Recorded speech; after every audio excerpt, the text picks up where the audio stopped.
ठीक है। राउत साहब, कल जो सर्वदलीय बैठक हुई, आप भी अपने पार्टी की तरफ से वहाँ मौजूद थे। आपने जिस तरह से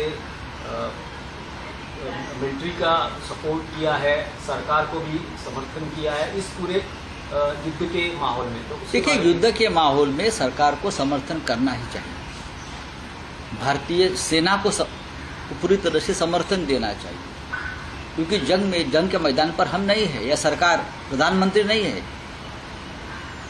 हमारी सेना है, हमारी नेवी है, एयरफोर्स है, आर्मी है, तो उनको तो समर्थन देना ही चाहिए। लोग शहीद हो रहे हैं। दिनेश यादव शहीद हो गया, तो उनके लिए तो पूरा देश समर्थन में खड़ा रहना चाहिए। यह हमारी जिम्मेदारी है, यही हमारा राष्ट्रीय कर्तव्य है।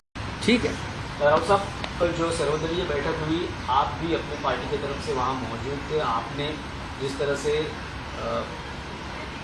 मिलिट्री का सपोर्ट किया है, सरकार को भी समर्थन किया है इस पूरे युद्ध के माहौल में, तो देखिए, युद्ध के माहौल में सरकार को समर्थन करना ही चाहिए।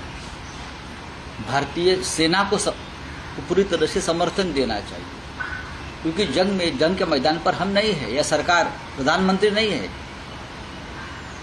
हमारी सेना है, हमारी नेवी है, एयरफोर्स है, आर्मी है, तो उनको तो समर्थन देना ही चाहिए। लोग शहीद हो रहे हैं। दिनेश यादव शहीद हो गया, तो उनके लिए तो पूरा देश समर्थन में खड़ा रहना चाहिए। यह हमारी जिम्मेदारी है, यही हमारा राष्ट्रीय कर्तव्य है। ठीक है। राउत साहब, कल जो सर्वदलीय बैठक हुई, आप भी अपने पार्टी की तरफ से वहाँ मौजूद थे। आपने जिस तरह से मिलिट्री का सपोर्ट किया है, सरकार को भी समर्थन किया है इस पूरे युद्ध के माहौल में, तो देखिए, युद्ध के माहौल में सरकार को समर्थन करना ही चाहिए। भारतीय सेना को पूरी तरह से समर्थन देना चाहिए, क्योंकि जंग के मैदान पर हम नहीं है, या सरकार, प्रधानमंत्री नहीं है।